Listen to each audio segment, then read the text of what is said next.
Hi, this is the fourth video in the watercolor landscape project.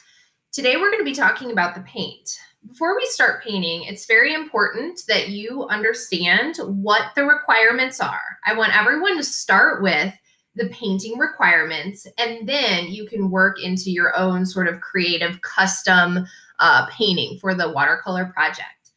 So we're going to talk about number 3 through 5. So number 3 says, use realistic colors to watercolor in the sections. This is so the viewer or the person looking at your work can understand what is pictured. Because the watercolor, it divides up the project into like different sections to make it look like stained glass. Sometimes it's hard to tell what is in the picture if you don't use realistic color.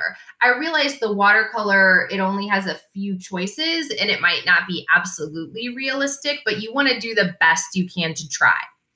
Number 4, show value with watercolor, meaning dark, medium, and light in at least 5 different sections. Number 5, blend 2 colors of watercolor in at least 5 different sections.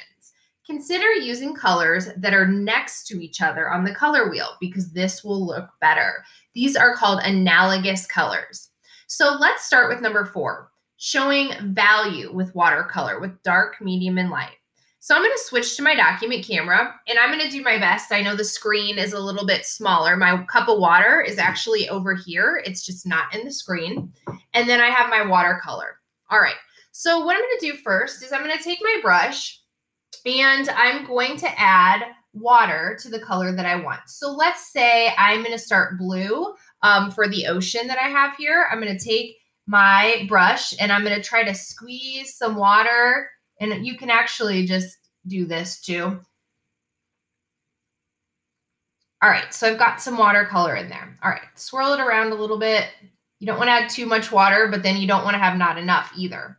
All right, so what I'm going to do is I am going to take some of this pure, like darker color. You don't want it to be sticky. If it's sticky, it means you don't have enough water there or you press the brush too hard into the paint. So let's say this is part of the ocean. I'm going to start on one side and I'm going to take the watercolor and I'm going to paint it on. Now this doesn't look that dark, so I'm going to actually take a little bit more. This is called pigment. Whatever in the paint, that color is called pigment. All right, that's a little better. All right, so before it dries, I'm going to take my brush and I am going to rinse it out in the water. I guess I could move this up here. Rinse it out in the water and I'm going to get pure water. So just pure water and I'm going to blend it out on the edge. So this is not actually colored. It's just that I took some of the watercolor from the edge and I'm blending it out. If it gets dry, dip it back in the water and then add more water. So what you're looking for here is a dark delight. Now, because this section is so big, it looks like there's a ton of light and there's not a lot of dark. So I think I'm going to go back and get a little bit more dark here. Now keep in mind the watercolor is wet, so you want to be careful adding too much paint or too much water. I'm going to get some more pure water, rinse it out, and I'll just blend this edge out a little more. Usually if you have a really dark section or a really light section, it tends to add more drama like this. All right, now let's say it got outside of the line. I could take a paper towel real fast and kind of dot it up.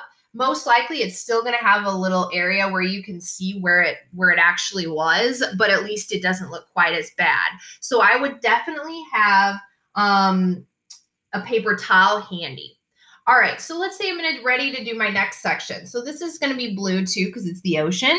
So I could take a little bit more and I could go ahead and paint in right here.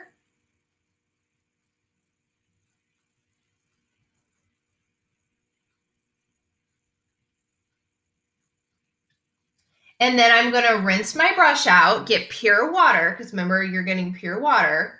And I'm going to blend just the edge. So I'm not actually taking my brush and fanning out the whole thing. It's just the edge. Get some more water because my brush is getting dry. You can hear my phone digging in the background. All right. And I have another value section. So you need at least 5 of these. Because the ocean is more than 5, so it'd be 1, 2, 3, 4, 5, 6, 7, 8, 9, 10. I would not just do 5 in the ocean and then do the rest plain. I would make these match. So I'd actually do 10 of the values and then move to another section. All right, let's say I am ready for my blending, because remember, you have to blend 2 colors in at least 5 areas. So they don't have to be in the same area. I could do like a couple up here, a couple down here, something like that. But I could do them all in the same area, or I can do in different areas. It's really up to you. So the thing with the blending the colors is if you want to do them where they're next to each other on the color wheel, that's fine. But also you can blend colors where, let's say it's black and it's brown because this is a mountain. And I think that's what I'm going to do. So I'm going to rinse my brush, and I'm going to start with the lighter color first, typically. Okay, so I'm getting some water in my brown, getting some water in my black paint. And the black paint does make your water very dirty. So after you use the black paint, please go rinse it out and get some new water. All right, so I'm going to take the brown, and I'm just going to add brown, let's say, in a section. Okay, rinse your brush, then go back with the other color. So in this case, it's the black. Just going to get a little bit. If you find one color looks too strong, you can go back and add more of the first color. So if the black looked too strong, I could add more of the brown. Now, I know it involves rinsing your brush out a lot, but here's the thing. If you just paint all of the sections, let's say I did all of these brown and then went back with the black watercolor, it's going to be dry. So you really need to do the blending when your watercolor is wet. All right, so I'm rinsing my brush a lot so that my paints do not get disgusting. Rinse. And I would need at least 5 areas. Again, you don't have to make them all, like I wouldn't have to make them all here, but it makes sense. If I'm going to just do like 2 of these, a mixed color, I don't know that it would make sense in my overall project. I'm going to do this one since it's close. We'll see if I can make it. Again, if you mess up, get a paper towel as quickly as you can. I suggest working slower than faster because it's much harder for me to fix a mistake than it is for you to just take your time. All right.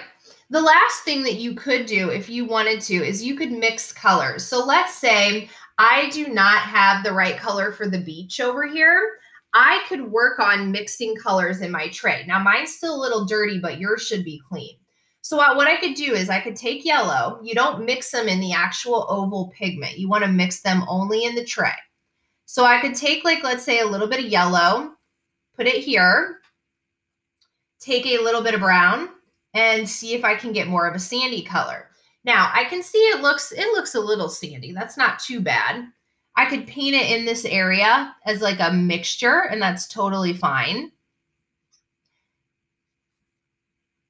Technically, you could blend 2 colors here like I did for the rocks and then paint it on, but I feel like this looks a little better.